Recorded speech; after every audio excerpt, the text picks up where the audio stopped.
Hello there everybody, this is Graham, also known as the Collector75. Welcome to another Transformers third party review. I seem to be knocking out these third party reviews at the moment. Is there a reason? It's just, I suppose, I've been buying more third party again more than Hasbro stuff. Though that's not because Hasbro hasn't been putting out anything decent, it's just I'm really liking the third party stuff at the moment. I mean, I actually did buy, I'll tell you what I did buy, let me show you. When I went to Toys R Us about 2 weeks ago now, my son, when I did manage to prize him away from Thomas the Tank Engine, I managed to get him to have a look at the Transformers, and I did find a Voyager Rhinox. I was actually really chuffed to find this because I've been wanting this guy for ages. Was going to get this guy for Kapow Toys a long time ago, but then never got around to it.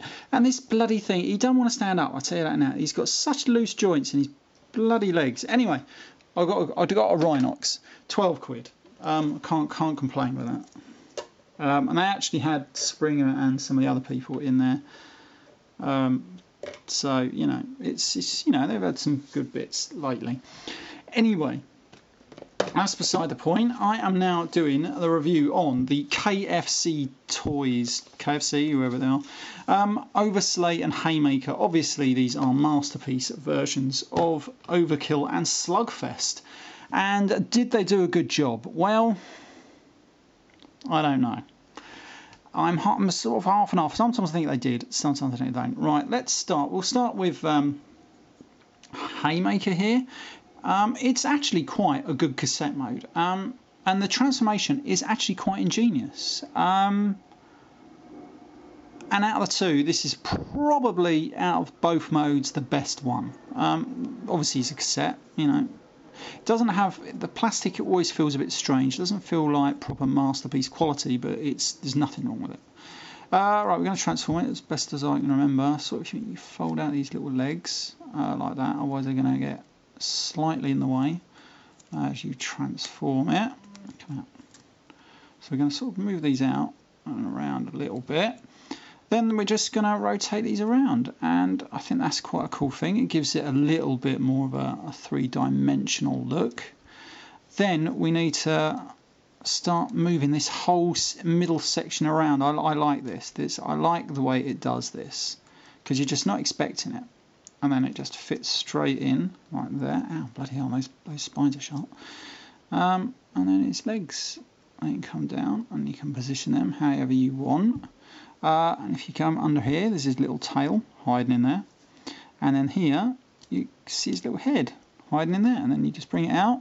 I should bring this a bit closer. And then you just rotate it around. It's on a tiny, tiny little ball joint. And then you get his dainty little head. And that is Slugfest. I'm going to call him Slugfest. I'm not going to call him Haymaker. Now, he does come with some weapons, which is probably the reason why he looks so good, is because he does come with the snap-on weapons.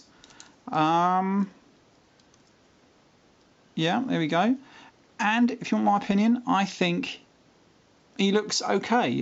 Does he look any better than the original Generation 1 Slugfest? Probably not, because he has a probably more complicated transformation, yet achieves almost exactly, apart from just having the feet separated a bit, exactly the same. Without the spring-loaded spines as well, I suppose. And I think the head's the wrong colour on this, but there we go. I think it's supposed to be purple, but I could be wrong. Anyway, there we're going to put him over there. And now we're going to come to this little fella. This is Overkill. And do you think that this looks anything like a cassette? Or a dinosaur sort of folded up? This is actually the best side. Now, I did apply some extra stickers in it. I put the black sort of in the cassette holes there, and I put these little brown stickers in there to represent, like, you know, the spool of the cassette and everything, because other than that it was all just like grey plastic. So this is his cassette side, because you know they used to have that, didn't they? This is like a car crash around here. Yeah, best not look at that side. Other than that, I mean, I suppose it's, yeah. Let's transform it, because I think it's worth it once you actually transform it. Anyway, you'll see you can flip out his tail. Then you're just going to sort of pull some bits out, I think. Can't remember now. These come down. These are going to be the legs. Do we pull these out now? Do you know what? I can't remember. because you've got to sort of like be careful how you do these things, because some bits are in the way of others. Right, there we go. Right, so I've got the legs out. These little legs, strange looking little legs. Right, I'm going to bring them down. Then these fold back on themselves like this, and then you bring these down again, pretty much like you just done, to give them this 3D look. And they sort of like in there. These rotate around to become his shoulder cannons. And then we're going to pull these little dainty little arms out, and then just rotate his head down. Now his mouth does open if you want it to. Now, does this look like a T-Rex? I actually think it looks alright, if I'm honest. If you can actually, I've got to admit, I need to put these legs in a better position, give them that sort of chicken leg look. And then suddenly what you've got is not half bad. If you want to play about with it, you can get a really good pose out of him, if I'm honest. And I actually think he may not look exactly like a T-Rex. Like, I think the legs are a little spindly. He looks more like a little raptor or something, doesn't he? But is he any? Yeah, I actually really love this mode. I think this looks amazing. I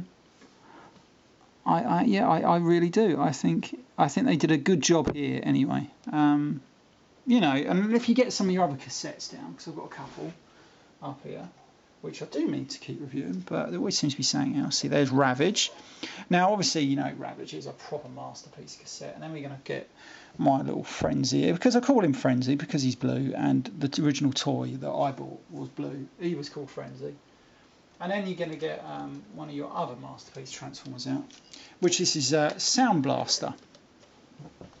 And I think they actually look pretty good together, if you want my opinion.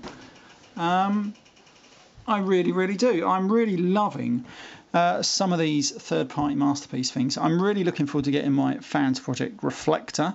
I saw the Make Toys version. Is it the Make Toys Visualizer? That looks good, but I'm really looking forward to the Fans Toys version, because I saw the Fans Toys. Bombshell, whoever it is, that looks brilliant. And I mean, I did see the Bag Cube versions; they look good, but I'm really liking the Fans Toys stuff. Yeah, so you know, it's these guys. I can't remember what I got these from. I got these from chimungmung.com. I hadn't bought from them for ages, but I got them because I wanted them, and they were the cheapest place I could find. Even though they ripped me to high heaven on the postage off, they ripped me off saying chronic, but I wanted them and I got them. I did get a couple of others from them, did I? Yeah, I think I did. Which I'll probably try and review in a minute if I've got time. Which is these guys. Anyway, right, that's been Graham, the Collector 75. I'll see you next time. Bye for now.